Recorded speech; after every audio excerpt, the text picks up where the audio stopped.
1400 years ago, in the city of Mecca, a man named Muhammad ibn Abdullah emerged.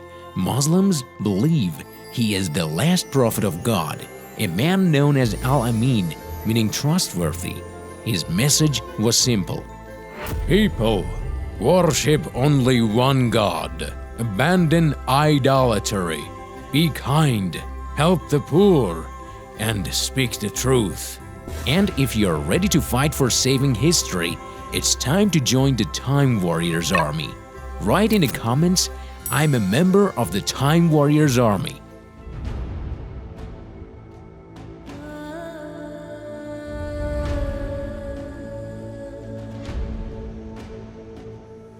But the Meccan elites didn't like it because the Kaaba was the center of idol worship and brought in lots of money, especially the Quraysh tribe, the most powerful in Mecca. They were like the Meccan mafia. Calm down, Muhammad. We speak here. You just pray. The people of Quraysh not only mocked Muhammad and his followers, but also tortured and persecuted them, to the point where Muhammad decided to migrate to a city called Yathrib, which later became Medina. The people of Medina welcomed Muhammad and the Muslims warmly. They formed an alliance with him and earned the title Ansar, meaning the helpers. In Mecca, a meeting was held among the Quraysh leaders to increase pressure on Muhammad and his followers. To pressure Muhammad and his people, we will confiscate their wealth and possessions to make them poor. We don't let them enter Mecca anymore. Let's impose a total boycott. The Quraysh leaders happily concluded their meeting and started the boycott. I think YouTube is boycotting us too. No one's seeing us. If you're watching this video, comment below and let's break the boycott together. I'm a member of the Time Warriors Army. 2 years passed after the boycott. Muhammad received news. A large caravan led by Abu Sufyan, a Quraysh elder, was returning from Syria to Mecca with lots of goods and wealth. My companions, maybe it's time to intercept this caravan. Perhaps we can reclaim some of what was taken from us. Muhammad and about 313 volunteers set off toward the caravan. Meanwhile, Abu Sufyan realized what Muhammad was planning, so he changed his route and decided to take a longer path back to Mecca. He ordered a man named Damdam ibn Amr to go to Mecca quickly and bring reinforcements in case they needed help. Following the tradition of the time to attract attention, Damdam cut off his camel's nose and ears, tore his shirt, and entered Mecca shouting, Quraysh tribe, your caravan is in danger. Muhammad and his companions are attacking. Help! Help! The Quraysh were shocked. They quickly assembled a large army, about 1,300 men, led by Abu Jahl. Let's go to Badr. We'll celebrate for 3 days, drink wine, sing songs, so all Arabs know who their real boss is. On the other side, Muhammad and his small army were still on the way, unaware when they heard that instead of a small caravan, a large army was coming. Anxiety rose, so Muhammad formed a council. My companions, we didn't come here for war.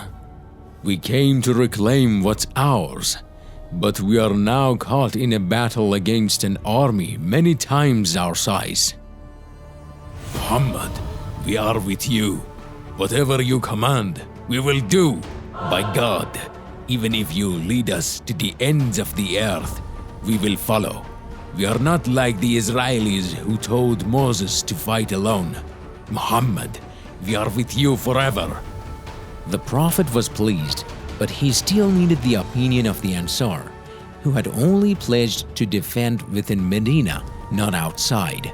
The leader of Ansar turned to Muhammad and said, Muhammad, we are with you with all our hearts. Wherever you go, we will be there. Sea, mountain, war, you name it. We are warriors. Just give the word. Thus consensus was reached and they prepared for battle. The two armies were to meet in a place called Badr, a flat plain with several vital wells. Controlling them meant having a major advantage. Muhammad and his followers arrived first. They set camp by one of the wells, but one of the companions, Hubab ibn Mundhir, had an idea. Muhammad, is this camp spot divinely inspired or your own decision? It's my own decision. Then let's move forward. Let's take the well closest to the enemy and fill the rest with dirt so they can't access to the water.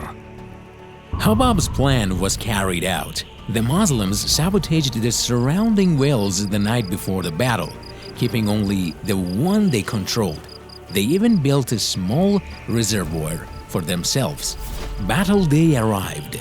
Muhammad's army, about 300 men, faced the Quraysh army with over 1,000. Muhammad looked at the Quraysh's greater numbers and began praying.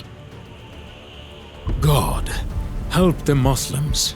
If we lose today, there will be no one left to uphold monotheism.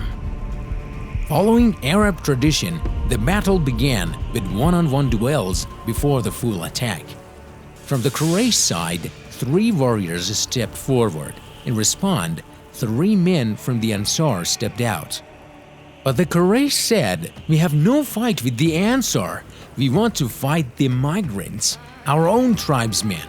Don't be cowards. Come fight us." Muhammad sent his cousin Ali, his uncle Hamza, and his companion Ubaidah, 3 of his closest.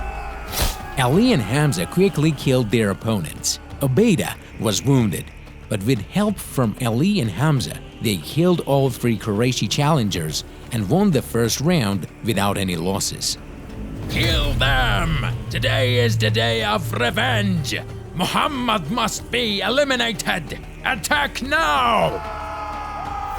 As the armies clashed, strange events were reported. Muslims believed that due to Muhammad's prayers, God sent angels to assist them. Some Qurayshis claimed they were struck by forces no human could deliver. Who are these? It's like we are not fighting men. It's like they are angels. The battle quickly spiraled out of Quraysh's control. Amid the chaos, 2 young Ansar warriors charged into the heart of the Quraysh army to kill Abu Jahl, knowing how much he had tormented Muhammad in Mecca.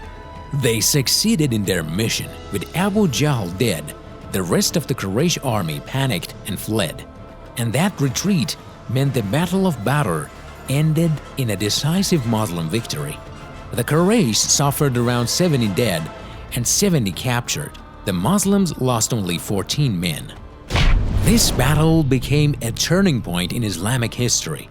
With just a few hundred men, they defeated a heavily armed army, gained resources and weapons, attracted new allies, and strengthened their path forward. And that was our story for today. Don't forget to like and subscribe. Click like boom. See you soon.